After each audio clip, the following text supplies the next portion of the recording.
Subscribe now and press the bell icon. Never miss an update. Good morning, myself Sangeeta Devi from GK Jain School, Raipura. To have a more update on our educational videos, you can subscribe to our YouTube channel, GK Jain School. And if you like our videos, you can just like on it.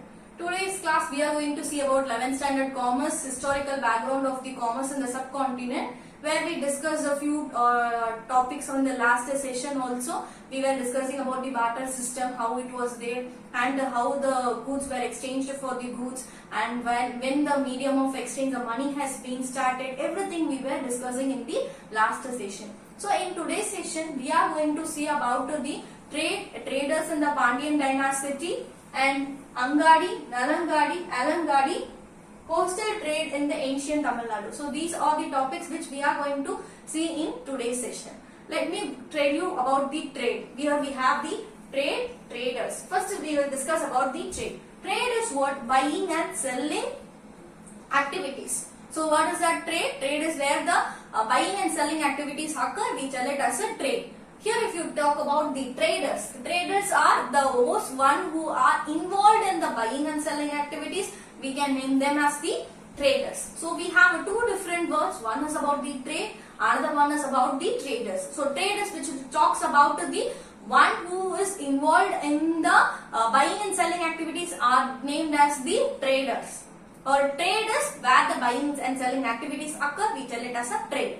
So we are going to talk about the trade and traders in the Pandyan dynasty. So in the Pandyan dynasty, how the trade and traders has been there. So we are talking about the Pandyan.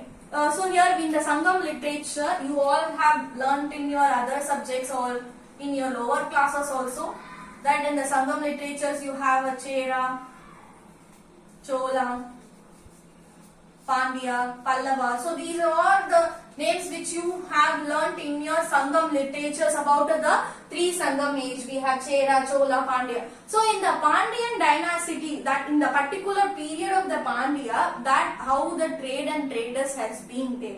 How we come to know that the trading activities has occurred in the Pandyan dynasty? Due to some evidence or the proof. By seeing that only we know about that traders and trade activities has occurred in the Pandyan dynasty. So we come to know only by that period, by that seeing the evidences or the proof. So in the particular period of the Pandyan dynasty, there were archaeological evidence in the literature of the two literature, that also Hebrew and Latin.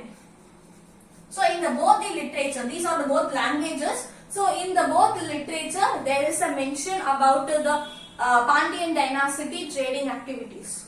So in the literature they have written about it, and in the specifically in the Aden and Alexandria, Java, Sumatra, and even also the China, there was a support to the trading activities in the Pandyan dynasty. So these are the archaeological evidences. By seeing all these evidences only, we come to know about the in the Pandyan dynasty the trading activities has been happened. So we come to know by that in the true literature also. Now we are going to see about in the Pandyan dynasty what are the goods were involved in the trading activities. There were goods like a flour, copper, cloth, salt, pearls, fish. So there were a lot of different goods, sandalwood. So these are the goods which were involved in the trading activities. So in the trading activities, what are the goods it has been there? Some goods I am naming off, which was flour, salt, fish, cereals, sandalwoods. We have a lot of examples which has been there in the trading activities in the Pandyan dynasty. So in the Pandyan dynasty, there was a trading. It has started happening in the Sangam literature itself. So in the commerce, first we are seeing about the historical background. So specifically we are starting with the trade and traders in the Pandyan dynasty.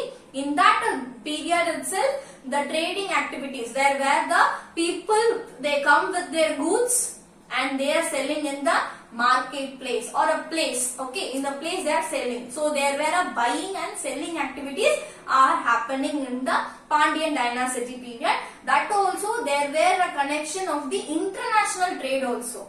What is international trade? I talked about in the Hebrew or Latin literature there is some archaeological evidence. More than this literature, we have some archaeological evidences in the Java, Sumatra, Alexandria, China. So these are the other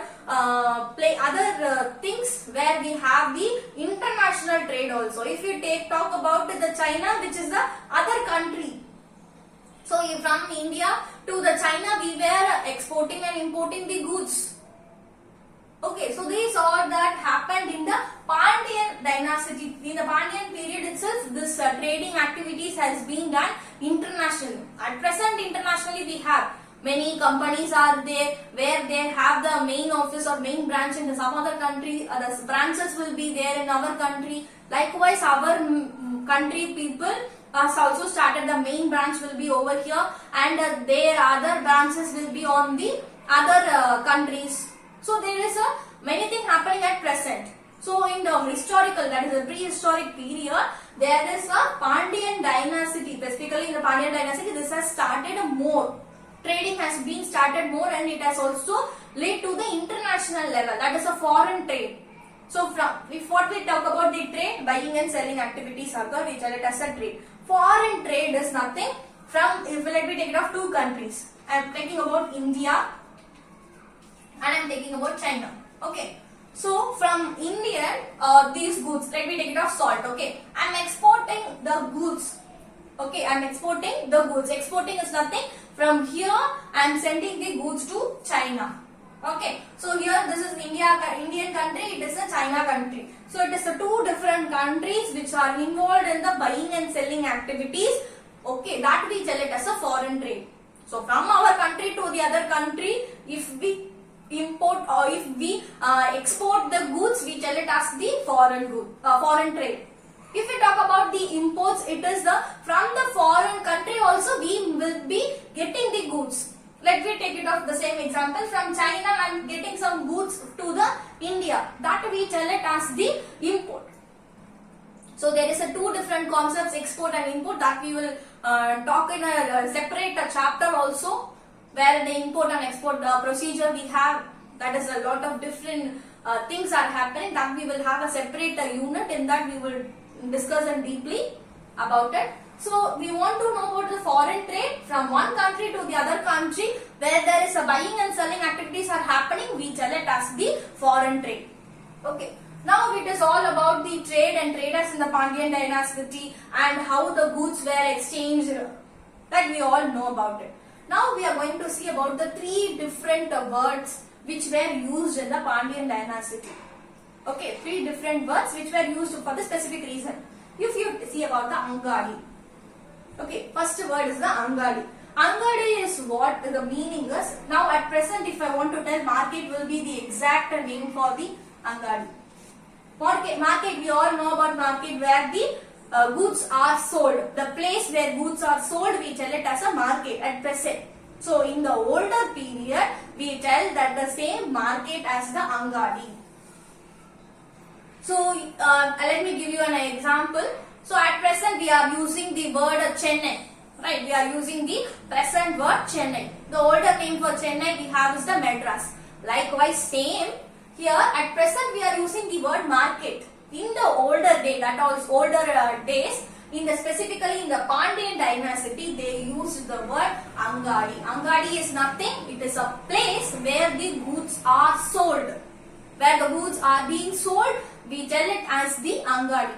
And if you see about the market, if you take, let me take it of Coimbatore market also, where all the goods will be kept over. You have different shops, vegetables, provisions, and other fish. We have other lot of shops. Okay, whatever we want, it will be there. So there, all the shop owners will be selling their goods. That is a place we tell it as a market at present. In the older days, the same place we tell it as a Angadi. That also specifically in the Pandyan dynasty, it is being told as the word Angadi. Angadi is nothing, it is a place where the goods are sold. Now we have this two different other words. Same, it is connected with the Nalangadi, Alangadi. Okay, if you split it up, Nalang, Alang. Okay, so it is all comprising of the Angadi in that words. So it is also nothing, it is a place where the goods are sold. So now if you talk about the Nalangadi, it is a day market. Day. Okay. Now if you talk about the Alangadi, it is a night market. Okay. So it is a three different questions, 2 mark questions, which you can expect it in your 2 mark questions. It is there in your book back also. This 2 questions is a very important one. Many repeatedly 1 question will be appearing in the quarterly or half yearly or revisions. In that period also it is repeatedly will appear. Okay, so if you talk about Nalangadi, if you write a day market, you will get 2 marks. Very easily you can score a 2 marks if you write the word day market. It is enough. No need to explain about the Angadi also. If you explain, it is an extra that you know about the informations about the Angadi. So if you specifically mention it as a day market, it is enough for the Nalangadi. And night market, if you mention about the Alangadi, it is enough. You will get a 2 marks. In if you public exam also, you can expect these questions. Okay, so that much important one. So Nalangadi is nothing, it is a day market. So day market is nothing in the day, where it is a place where the goods are sold in a day, we tell it as a Nalangadi. Alangadi is nothing, it is a place where the goods are sold in the night, we tell it about the Alangadi. So this words, if you write it in your exam, you can get a full 2 marks. Okay. So it is about the Nalangadi, it is nothing in the day you will be having. If you talk about the Alangadi, in the night you will be having. So it is telling about what? In the day and night, or the market will be present. The market will be present and both in the day and as well as in the night. So in the both the periods it will be present. So now we are going to give us some example why this both the words were used in a Pandyan dynasty. And where these words all being used, we come to know what is the evidence. We all know about the literature, so about the Silapadikaram, who has written, poet Ilangovan has written the Silapadikaram. In his Silapadikaram, he has mentioned the 3 words, Angadi, Nalangadi, Alangadi. He has mentioned all these 3 words in the Silapadikaram. So by that we come to know that the trading has happened in the Pandyan dynasty. Why he has wrote about the Silapadikaram? Because during the Pandyan dynasty, what has happened only has written about the Silapadikaram mostly. That also covers the area of the mostly Madurai. Madurai place only it covers. So in the Madurai, only has written about what has happened, only it is written in the Silapadikaram. So in the Silapadikaram, he has mentioned about the 3 different words, Angadi, Nalangadi, Alangadi. So when it has been mentioned in the Pandyan dynasty, we know about Angadi. Okay, in the Madurai also there was a market. So in the poet has mentioned about the Angadi. Why he has mentioned about the Nalangadi, Alangadi? He has mentioned about this Nalangadi and Alangadi because Madurai is a busy market where it will be there for the day and night. It will be called as a sleepless city. The Madurai will be called as a sleepless city. Why it is being called? Because the market will be present over day and night. So that is the reason Madurai is being called as a sleepless city. The poet has mentioned in the Silapadikaram the Nalangadi and Alangadi, day market and the night market. So this is all is about the trade and traders in the Pandyan dynasty. So next we are going to see about coastal trade in ancient Tamil Nadu. So coastal, we are going to see about the coastal trade. Till now we saw about the trade activities that has happened in the, particularly in the Pandyan dynasty we saw. So here, now we are going to see about the whole Tamil Nadu. Ancient Tamil Nadu. Tamil Nadu, that also specifically in the coastal areas. What is the coastal areas? Where it is a sea. Sea where oceans, rivers, that we tell it as a coastal areas. So in the coastal areas, how the trading activities has happened in the Tamil Nadu, where we have the coastal areas. If I tell you about here in the Chennai, we talked about the Marina Beach. So likewise, if you go for the Puducherry and Nagapattinam, there are the coastal areas that present over there. We are going to see about how the trading activities has happened in the ancient Tamil Nadu, that also specifically in the coastal areas. Okay, here we are going to talk about two things. One is the inland town and one first we will talk about the Pattinapakam. We have the Marur Pakam and the Pattinapakam. We have both things.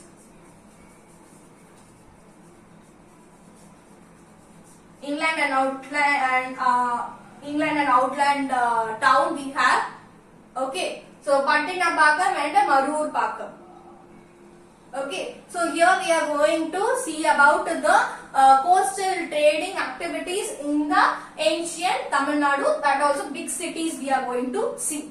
So in the big cities we are going to mention about the port towns. We have a different port towns. Okay. So in the port towns in the ancient period and all, you have Korkai, Komari, Tondi, Mussoorie. So these are the coastal port towns we have. Only few examples I have given. There were many port towns that has been there in the older period. So in this port towns, what will happen? If you take it off, let me take it off Tondi. In the Tondi place, the trading activities will happen. Okay. So let me take it off Komari. In the Komari also, there were trading activities has been happening in the older periods. Okay. So this is all is about the port towns. Now we talk about the two different wordings. We have one is the domestic, another one is the foreign. Okay, so let me have a two different words. One was the domestic, another one is the foreign, which is all I am going to talk about is the trade. So domestic trade within the country. Let me take it of Indian country. So within the Indian country, when we trade among ourselves, among our other states, then we tell it as a domestic trade. If you talk about the foreign trade, outside the country, when we trade, then we tell it as a foreign trade. One country to the other country, if the trading activities is happening, it is a foreign trade. If you talk about the domestic, let me take it of one example from Tamil Nadu to Andhra Pradesh or Karnataka or Kerala or to the Jammu and Kashmir. Within our boundary or within our country, when we have the trading activities, we tell it as the domestic trade. If you talk about the foreign trade is very easier. It is only among the other country peoples. So one country to the other country, when we trade, it is a foreign trade. So this both has happened in the coastal areas. Like we take of Korakai, Tondi, Komari, Mussoorie, these are the places. Both the trade has happened through the sea route. Which route? They followed us through the sea. Okay. Now they were using the ships or boat. They were different boats which were being used. To the river, if they cross, they can go to the domestic trade, to the other states where they can go. Through the rivers they follow. Okay, let me talk about the foreign. Foreign, you will be having the oceans. If you cross about the oceans to the oceans, you can trade with the other country people. Okay. So with the rivers, if they want to cross and they want to trade, they used a boat like Odambunai, Timil. There were a different boat named boat we have. Okay, that they have used for the rivers. If you see about the oceans, they want to cross, they use different ships or boats. We have Bangam, Navai, Karkam. There were different boats which are being used for crossing the oceans to have the international foreign trade. To have the domestic trade, they want to cross the rivers. Like from Kaveri river or Krishna river or Godavari. The river, if they want to cross and trade among the other state people, they used the boat like Timil, Odambunai. There were different names which is being given for the boats. Okay, Padargu, where we have the different names of the boats which they have used for the crossing the rivers. Likewise for the oceans also there is a different names. So by crossing all these areas only they have the trading. Here also in the coastal trading they have mostly was what are the trading goods they were having was fish, pearls, salt. This all mostly they were the goods which are used for the trading purposes. Okay, if you talk about the Pandyan dynasty, where we talk about flowers, salt, fish, cereals, pearls, many things we talked about. Here if you see about in the coastal trading routes, what has in the ancient Tamil Nadu was there, we are having only the few goods which has been used. One was the fish, pearls, salt. So these are the goods which has been involved in the trading activities that in the coastal trade, coastal areas. So we have talked about the big cities like Pattinam Pakam, Marur Pakam, inland and outland trading areas. Okay. So and one more very important we have is the Poombuhar. We have a very important one, Poombuhar. Okay. We have the other name at present, we tell it as a Kaveri Poompattinam. Okay, where I told you about the older names, there will be a different words will be used. At present, different names will be used. If you see about the Komari, at present we talked about it, the name as Kanyakumari. Likewise, Poombuhar, Puhar.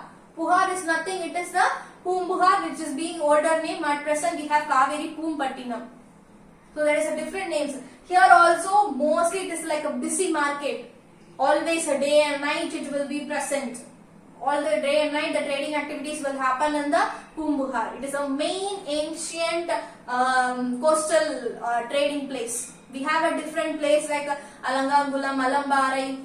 We will be talking about all these different port towns, how they crossed and what is the sea route they followed. Everything we are going to see in the next session, which we are going to learn about more ancient trading spots. Okay, like tourist spots. We are going to talk about the different spots of the trading activities in the ancient Tamil Nadu in the next session. So in the today's class we discussed about the trade and traders in the Pandyan dynasty, Alangadi, Nalangadi, Angadi, and coastal trade in the ancient Tamil Nadu. Thanks for watching.